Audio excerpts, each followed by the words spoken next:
Hello and welcome to Natural Balance Chronicles. This is I Do Damage, and in this dev vlog we are going to be taking a very deep look into the energy system and what makes this system unique. The energy system within this game brings a lot to the table, and the first thing I want to talk about is a little bit of the background and just give an overview of how this really fits into the world of Natural Balance Chronicles.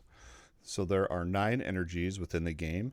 You can see these 9 energies on the left side of the interface here in the gameplay. There are 8 different energies, and they are broken up by factions. So you can do the math. There's 4 per faction, and that leaves 1 energy left that is a neutral, that is considered the general energy in the game. Yes, this game does have factions. You have the elementals and the primals. The elementals are tied to earth, air, fire, and water energies. These are also color-coded, with earth being your rocky tan, air being your sky blue, and fire being the flame orange, and water being your sea green color. When it comes to the primals faction, you have the poison, frequency, blood, and disease energies.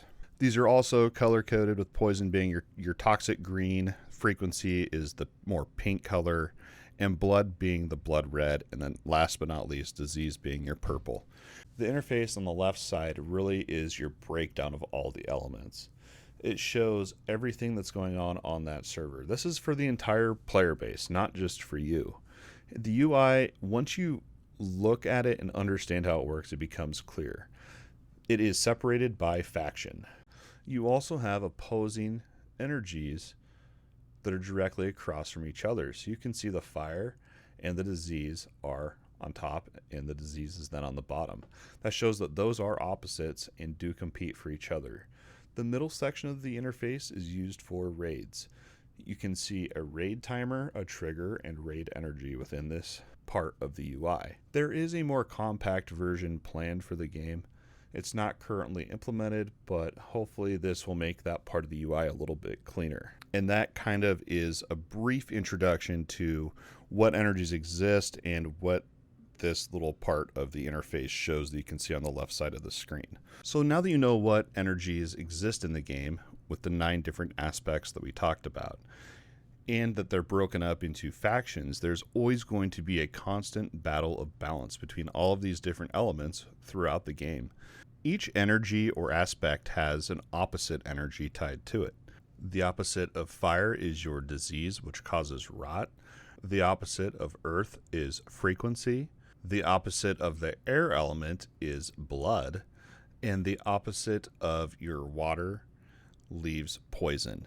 That is how the game is set up, and so each energy that you gain while you're playing pushes back the opposite energy. It's a constant struggle between energies and keeping your own versus the other faction. This really brings a lot to the game in terms of feeling like there's other people playing the game alongside you. Although you don't see them in your game, you still have this constant struggle of elements. But let's focus on the facts here and really talk about what all there is. What's really cool about this world and the idea of this energy system is that the more energy that you get, let's say you get more fire energy, that actually shows up throughout the world. You're going to see more fire, more glowing fire elements coming from the rocks, the plants, and the energy canals that go throughout the world. And it's just really awesome that there's this ever-changing feel of the world. Now, we did talk a little bit about factions. I want to do a deep dive into here and talk about what this really looks like. Each race that you pick upon character creation is going to be tied to one of the 2 factions, either the elementals or the primals. Each race is also planned to have its very own story that branches off into a factional open area content that is more based around the faction. So the first part of the story is going to be based around your race. So this adds a lot of replayability. The idea of this is that, yeah, you're playing different races. You could be playing in the same zone as the other faction, but the content within that zone is actually different, tied to the story of the faction and the race.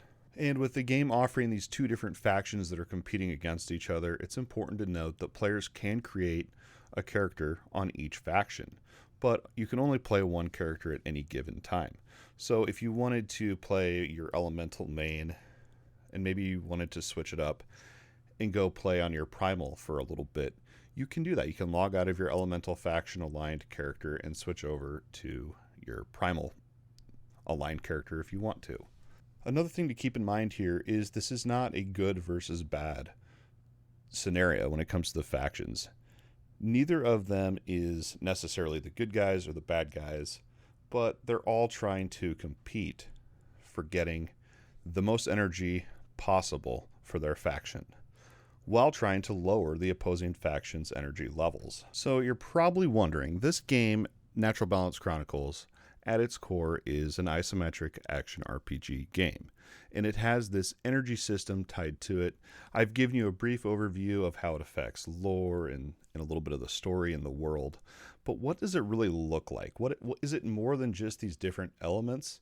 And that's what I want to talk about next, is how this actually impacts the players and what it really brings to the game. First of all, by design, this energy system is meant to be able to be interact with passively or actively. What that means is you can go out of your way to try to hinder the other faction while trying to buff up your own faction in terms of energy levels. Or you could just play through the game and just have this be a side system that's kind of going on in the background. And I think that that's a really great thing, so that you also have the core of this action RPG with the interesting system that we're talking about. One thing is sure is this energy system will be a never-ending struggle that does bring new events and things that happen within the game that kind of keep the game feeling fresh. One example of the struggle between the elements is, let's talk about fire, and the opposite is disease.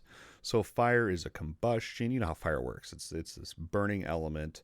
And then on the opposite end of that, you have diseases that rot things that fire could burn. But if the diseases rot them first, they're then taken over by the disease and the fire. It's just this competing elemental system. It's just a constant battle, kind of like a tug of war in a way. But at the end of the day, you're probably wondering, how am I as a player going to alter the energy? How am I going to have an impact in this world? There's a few different ways that you can alter, gain, and deplete the other faction's energy. The most common way is simply by killing monsters, defeating foes. This is going to be your most common way to gain energy. The tougher the mob, the more of an impact that event will have. Now, keep in mind, not all mobs are tied directly to an energy, even though they may appear to be.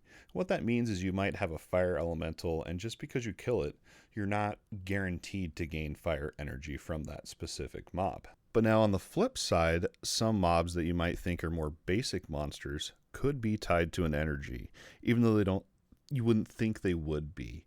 And what this means is some of the more intelligent creatures within the game have learned. They've learned how to embrace these different energies for pure benefit and to make them stronger. So they could be aligned to a specific element. And by you defeating that enhanced mob, you then cut that connection with that element and in turn gain the energy in your favor. All in all, this world being tied to this energy system, there's so many different things that could be tied to the lore, the story. It really brings a lot to the table in that regard. Another way that you can alter energy within Natural Balance Chronicles is through quests, through completing the objectives and then turning in the quest. A lot of the quests throughout the game are going to be your typical quests that you would expect within an ARPG game, but there are some interesting examples that we want to talk about in the blog. The very first example I have is, let's say that you're a fire class and you get a quest to go out and kill air elementals. Well, air is part of your elemental faction. So killing these air elementals would actually lower your energy, because you want to be killing the opposing faction's monsters and energy types, right? In killing these, yes, you're going to lose energy, but maybe the completion rewards of the quest actually grants you with more energy in the end. With this in mind, it is important to know that wild creatures of the same faction, let's say you're playing an elementalist and you have any of the fire, rock, air, or water, these are likely to be hostile towards you. So you do need to keep that in mind as well. But what makes this quest system interesting is how it's tied into the energy level and how it ties into events that we'll talk about later in the video. But you can decide to hold on to this quest. Maybe you're really close to spawning an event and you want to hold on to it for a little bit. Or you can go ahead and just turn it in right away and get that boost. There's a lot of different things you can do and kind of to play around this and to also compete with the opposite faction. Another example would be if the opposing faction had that same quest. Maybe they would want to kill those elementals for the quest, but maybe not fully turn it in because they don't want to give you that energy for that specific element. That's just a few different examples of how quests can be a little bit more unique with this type of system in this game. But at the end of the day, the majority of the quests, I think, will not be this super complex and in-depth, but they're going to be more of what you would expect within the genre. Another way that you can interact with energy, and the way that it really kind of impacts your character and your time playing, is through what's called cisterns. These are basically shrines that you can use to gain buffs. In order for them to be powered up and be able to be consumed to obtain those buffs, they have to have enough energy. Once they gain enough power, they can then be used. They show up as unusual rocks or plants. Consuming the buff then uses the energy that is tied to that. So let's say you get a fire buff. You have enough energy on this object that you can go and get this boon. By getting that boon for yourself, yes, you're stronger, but you also consume some of the energy that was within that object. But what really makes this even more interesting is, let's say that you're playing on the elemental side and you find a disease boon. Let's say the energy is really high for disease and there's a boon out there, and you go ahead and consume that. You then take that disease energy and you gain the benefit from that while taking away the energy from the opposing faction. These cisterns or buff shrines, boons, whatever you want to call them, have different types and rarities. The type of the buff is indicated by the color of the glow, and the rarity is indicated by the icon above the cistern, indicated with a silver or gold icon. White tone cisterns are more rare, and they do contain the general energy. And this one actually just gives you a buff but doesn't consume any energy. Last but not least, in terms of how you can impact energy levels, is through ley line portals. This is a web-like system that go all around the world of Natural Balance Chronicles. In order to be able to use these ley lines, you do need to be attuned to them. And also, being able to then transport after you've been attuned, you have to consume energy to actually power that transport across the world. These ley lines, cisterns, quests, and killing monsters are just a few basic ways to really impact the energy within the game. There are plans for more events and ways to add and get these energies. But what's the point? Why do you want to get all this energy while hindering the opposing faction? Well, there are events that can happen in the game. Currently, there are two different events that you can find within the game. There are upheavals and raids. These events are triggered when energy hits a certain point. These events are game-wide and only available to players that are online and playing while the events are active. So if you wanted to, you could text your buddy and say, hey, this raid event is going on. Come in and help out. The first event that I want to talk about is called upheavals. Upheavals occur when an energy is at an excessively high level and the energy just can't be contained anymore. Extra energy is then released, causing cataclysmic events. And keep in mind, only one upheaval can occur at any given time. And these raid events are game-wide. It's not just for your playthrough, not just for you. It's everyone that's playing the game gets to take part in these events. They are solo, they're not instance, they're not group-based or anything like that. It's just, it happens in everyone's game. So back to upheavals. The example outlined in the blog was for the fire element. So let's say there's so much fire energy that's just being hoarded and just can no longer be contained. What happens then is the fire explodes. It causes these different events such as volcanoes, falling balls of magma. Another event could be if the disease energy was capped out and there's so much of it that corpses begin to rise. And they plague players if you get too close to these corpses. But what's the purpose in upheavals? The idea behind this whole thing was so that if the faction ratio is out of whack and there's just the elementals are just hoarding up that fire energy, there needs to be a way to diminish them, but while getting rid of that energy and spawning another event. This is a great way to get rid of that extra energy and keep the game fresh. Also, the user interface, it shows with a yellow highlighted area of where the upheaval may trigger. The other event that's in the game currently is raids. Raids are not grouped instances. They're, like I said, with upheavals and all these events, it just happens in everyone's game that's playing currently. Raids are triggered once a certain energy has hit a level of depletion. What that means is, let's say I'm going to use fire again as an example here. Let's say we're playing on fire and we have depleted so much of the disease from the primals. Once we've hit a certain point that we've hindered them so much and depleted so much of their energy, then a raid will spawn. It will then spawn a fire event, a fire type of raid. Anyone within the Elementals faction could then take part. Even a lower level characters can take part within this raid. And the way it works is, in order to win and beat the raid, you have to deplete the raid energy to 0 before the time runs out. Now, these raids are a battle between NPCs and protectors. They're kind of like guardians that spawn into your world, and you have to fight them back, defeating that raid energy. Now, if you can't kill them fast enough and they're regenerating too fast, and you run out of time and do not fully complete the raid and deplete that energy to 0 before the timer, what then happens is you fail the raid and they get that energy back. So let's say you fail the disease raid, they then get that disease energy back and you fail the raid. But now what if you do win? And what's the big reward here? This is meant to be the true end game of Natural Balance Chronicles, is these raids. This is where you're going to find the best loot in the game. On top of it, there are different tiers of raids: copper, silver, and gold.